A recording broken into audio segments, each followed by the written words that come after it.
சிறகடிக்க ஆசை சீரியல்ல அடுத்தது என்ன நடக்குதுன்னு பார்ப்போம். இங்க பார்த்தீங்கன்னா, அண்ணாமலை சொல்றாங்க விஜயாட்ட, "ஏய் விஜயா, இனிமேல டான்ஸ் போறேன், அங்க போறேன்ட்டு போய்க்கிட்டு இருக்காத. வீட்ல செவனேன்னு இரு" அப்படின்னு சொல்றாங்க. வீட்டுக்குள்ள நம்ம மீனாவ கூப்பிட்றாங்க. இங்க "மீனா, நீ இங்க வாம்மா, தங்கம் இங்க வாம்மா" அப்படின்னு கூப்பிட்றாங்க. பக்கத்துல என்ன மீனாவ கூப்பிட்டோனே வீட்ல இருக்கவங்க எல்லாரும் ஆச்சரியமா பார்க்காங்க. ரவி, சுஜி, முத்து, அதுக்கடுத்து நம்ம ரோஹிணி எல்லாரும். நம்ம "ஏய் ட்ரிஸ் இங்க ஓடியா, ஆச்சிக்கிட்ட வா" அப்படின்னு கூப்பிட்றாங்க. கூப்பிட்டோனே வீட்ல உள்ளவங்க எல்லாத்துக்கும் தூக்கி வாரி போடுது. இது எல்லாத்துக்கும் காரணம் என்னன்னா, நம்ம பாரதி அம்மாவோட ஃப்ரெண்டு ஒருத்தவங்க இதில டாக்டர் பட்டம் வாங்கி தரேன்னு சொன்னதுனால, அவங்க ஆயிட்டிங்க போடுறாங்க நம்ம விஜயா. இத பார்த்து யாருக்கும் தெரியாது. பாரதி அம்மா மட்டும் வீடியோ எல்லாத்தையும் எடுத்துட்டு இருக்காங்க.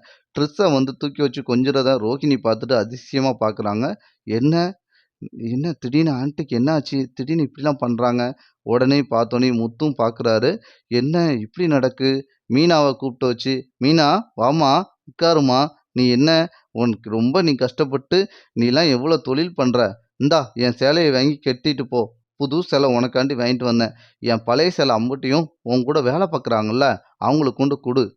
அப்படின்னு சொன்னோனயும் மீனாவுக்கு தூக்கி வாரி போடுது. இந்த சைடுல முத்து, ரவி, சுஜி எல்லாரும் பார்த்துட்டு இருக்காங்க. என்ன அம்மாக்கு என்ன ஆச்சு திடீர்னு? இதே மாரி எந்த விஷயத்தையும் செய்ய மாட்டாங்களா நல்ல விஷயத்த?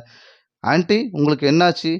இல்ல, மீனாவ மேல எனக்கு ஒரு சின்ன ஒரு கருணை. எனக்கு மீனாவ ஏற்கனவே எப்பவுமே பிடிக்கும். இப்ப அவ ரொம்ப கஷ்டப்பட்டு பண்ணிக்கிட்டு இருக்கால்ல, அதுக்கு தான் அவளுக்கு சேரி வாங்கி குடுக்கணும்னு நெனச்சு நான் வாங்கி குடுத்தேன். இந்த ட்ரெஸ்ஸு பாரு, அவனுக்கு நான் ட்ரெஸ் வாங்கி எடுத்து வந்திருக்கேன். குட்டி பையன என் பேரன் தானே அவன். அவனுக்கும் ட்ரெஸ் எடுத்துட்டு வந்திருக்கேன். அப்படின்னு சொல்லவும், வீட்ல உள்ளவங்க எல்லாரும் பார்த்துட்டே நிக்கிறாங்க. என்ன நம்ம அம்மாவுக்கு இப்படிலாம் ஒரு நல்ல எண்ணமே வராதே! அப்படின்னு பார்த்துட்டு இருக்காரு நம்ம முத்து. இந்த சைடுல ரவி, "என்னடா நடக்குங்க? எனக்கே அதிசயமா இருக்கு" அப்படின்னு முத்துட்ட சொல்றாரு.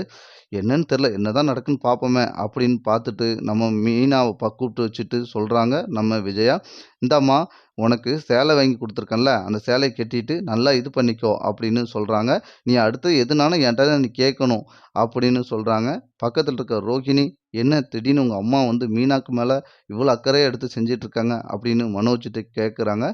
உடனே மனோஜ் சொல்றாரு, "என்னவோ தெரியல எங்க அம்மா திடீர்னு என்ன மனசு மாறுச்சுன்னு தெரியலையே" அப்படின்னு நம்ம ரோகிணிட்ட சொல்றாங்க. இந்த சைடுல நம்ம பாரதி அம்மா எல்லா வீடியோவும் எடுத்து முடிச்சிருந்தாங்க. எடுத்தோனே பார்த்தா, உடனே விஜயாவுக்கு கோவம் வருது. "ஏய் மீனா, நீ ஃபர்ஸ்ட்டு என்னுடைய சாரி எல்லாத்தையும் இதுக்குள்ள கொண்டு வையி" அப்படின்னு திட்டுறாங்க. உடனே முத்து சொல்றாரு, "வேதாளம் முருங்க மரம் ஏறுச்சு" அப்படின்னு.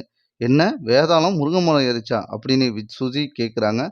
"ஆமா, இப்ப எங்க அம்மாக்கு குடுக்குற மாரி குடுத்துட்டு எல்லாத்தையும் புடுங்குனாங்கல்ல, இதான் விஜயா. விஜயா குணமே அதுதானே உனக்கு தெரியாதா?" அப்படின்னு முத்து சொல்றாங்க.